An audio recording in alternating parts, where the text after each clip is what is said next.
90 days from right now, you're going to reach into a trash can sitting on your balcony and pull out 30 pounds of potatoes. No ground, no shovel, no soil. The only thing you will spend is 5 minutes today. The average American family buys about 117 pounds of potatoes every year. What you are about to learn means you can grow most of that in a container on a concrete balcony, from seeds you already have, without a single square foot of garden. Two things have kept this from you.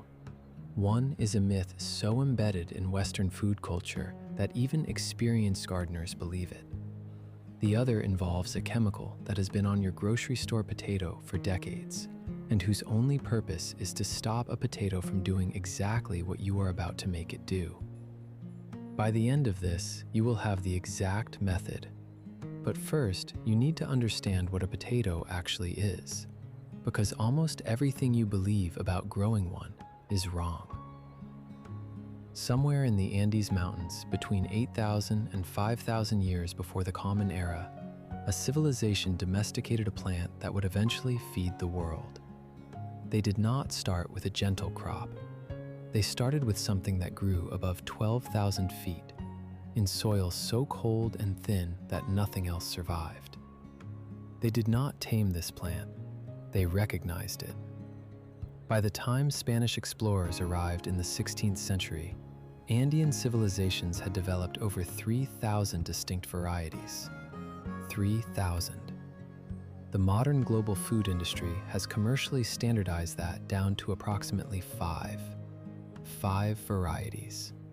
Optimized for one thing: shelf life in a supply chain. The potato reached Europe as a curiosity. For nearly 200 years, Europeans refused to eat it. They thought it caused leprosy. A Prussian king had to order peasants at gunpoint to plant them. Then the Irish discovered what the Andean people had known for millennia. A single potato plant produces more calories per square foot than almost any crop on Earth. By the 1840s, 1/3 of Ireland's population was surviving almost entirely on the potato. You know how that ended. What you do not know is that the famine was never the potato's failure. It was the failure of reducing 3,000 varieties down to one. One pathogen, one genetic strain, nowhere left to survive. The Andean farmers built diversity as an insurance policy. Modern agriculture canceled it. Before we go any further, there is something you need to know. There is a chemical called chlorpropham.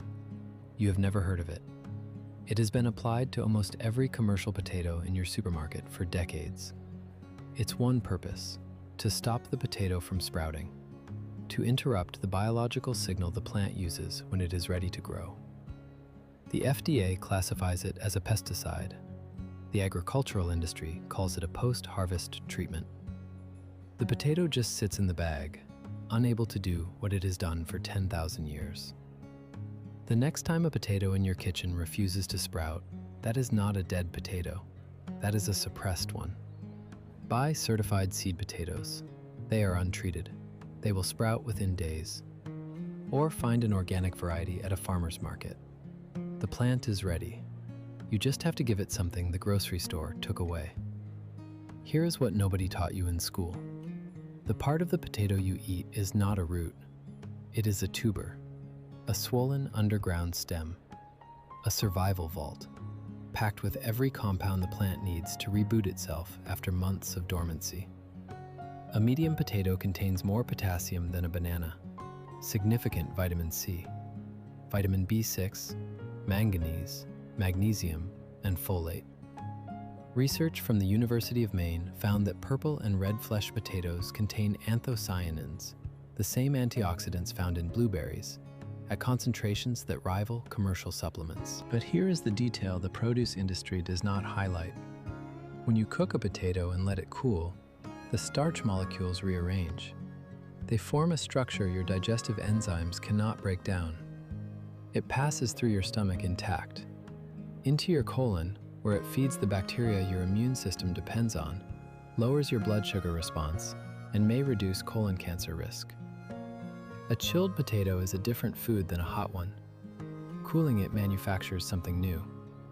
A study from the University of Surrey confirmed that people eating cold, cooked potatoes showed significantly lower blood glucose spikes than those eating the same potatoes hot. The most maligned food in Western nutrition culture, blamed for obesity, for processed food, for the decline of the Western diet. The actual potato, grown and prepared correctly, is a functional food. You were taught to fear the fry, and you extended that fear to the potato. The industry let you. Here is the myth.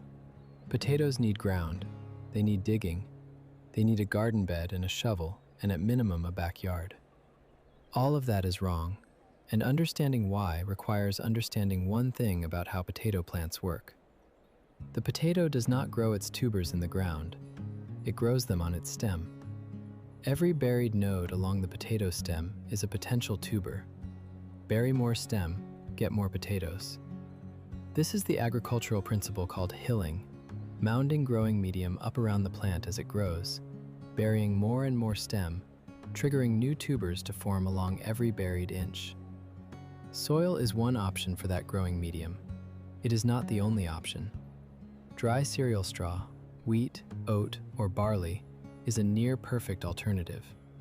Light, airy, moisture-retentive.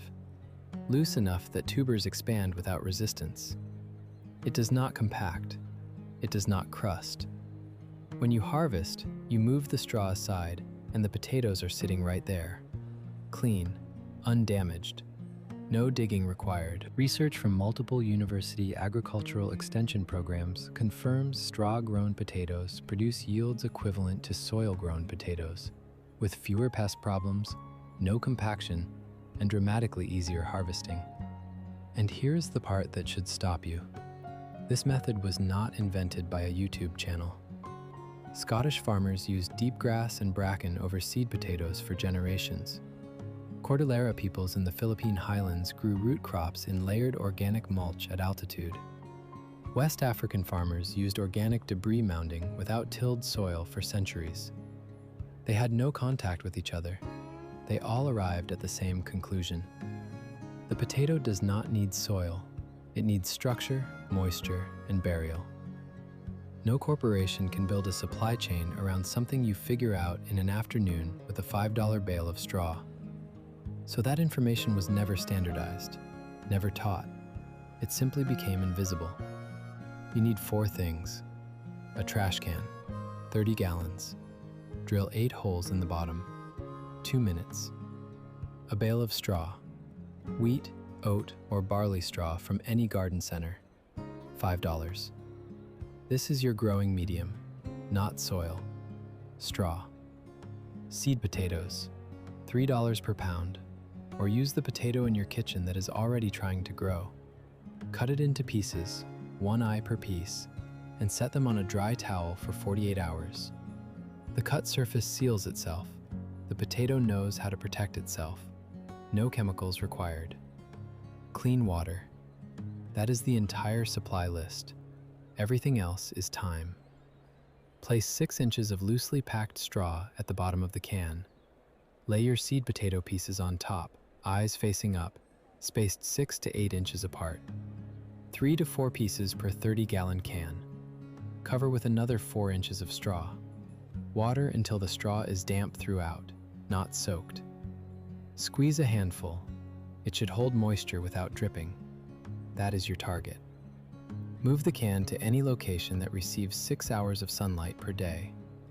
A balcony, a driveway, a rooftop.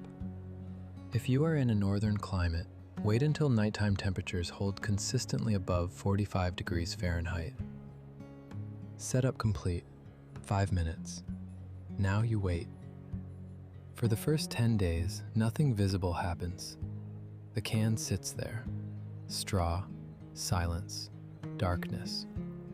You will wonder if something went wrong. You will want to dig in and check. Do not. Below the surface, the seed potato is sending out roots. Thin white filaments probing the straw for moisture, building the infrastructure that feeds everything coming next. The plant is not visible. It is not idle. It is building. Around day 10 to 14, Depending on temperature, a pale stem breaks the surface. Thin, slightly purple, almost uncertain. It is not uncertain. It has been executing this program since before humans existed. Let it grow to 6 to 8 inches above the straw. Then add 4 to 6 inches of new straw, covering all but the top 2 inches of stem. You just buried potential tubers. Every buried node along that stem is now a possible potato. Repeat this every time the plant grows another 6 to 8 inches. The can fills gradually as the plant climbs. The plant believes it is being buried by the earth. It responds the only way it knows how. It grows more potatoes. Water when the straw dries. Morning wilt that recovers by evening means your moisture is correct. Wilt that persists into the morning means water now. For 70 to 90 days, this is the relationship. Water, observe, add straw. Then something changes. One morning, you walk out to your trash can. It is covered in flowers. Small, star-shaped, white or lavender or deep purple depending on the variety. They look wrong. Too delicate for a plant you associated with underground darkness and starchy bulk. For a moment, you will think you grew something else. You did not. The potato flowers because it believes it is about to die. This is its final act. One last attempt at reproduction before winter closes in. And underground, triggered by that same belief, the plant is doing something else entirely. It is filling every buried node along its stem with everything it has left. Those flowers are not decoration. They are the above-ground signal that your harvest is happening below. 2 to 3 weeks after flowering, the foliage will begin to yellow, then die back entirely. This is not disease, not failure. The plant is completing its program, transferring its final energy reserves downward into the tubers, hardening their skins, preparing them for dormancy. When the leaves are fully brown and dead, your potatoes are ready. Do not reach for a shovel. Tip the can onto its side. The straw spills out, and there, caught in the fallen medium, clean and whole, requiring nothing from you, are your potatoes. 25 to 35 pounds. From 3 seed potato pieces. From a $5 bale of straw and a container you are going to throw away. Here's what a commercial operation requires to produce those same 35 pounds. Before a single seed is planted, the ground is treated with metamsodium, a soil fumigant so toxic it requires protective equipment and mandatory air quality monitoring during application. It kills everything in the top 12 inches of soil. Pathogens, yes, but also every microorganism that makes soil biologically alive. The earth is sterilized, made safe for a monoculture, made dead for everything else. Then the potato grows. Then it is harvested and treated with chlorpropham, the same compound designed to prevent sprouting, and placed in cold storage for months. In some supply chains, close to a year. By the time it reaches your kitchen, the vitamin C has been degrading for 11 months. The resistant starch profile has shifted. The biological vitality that made it food, rather than merely calories, exists mostly as memory.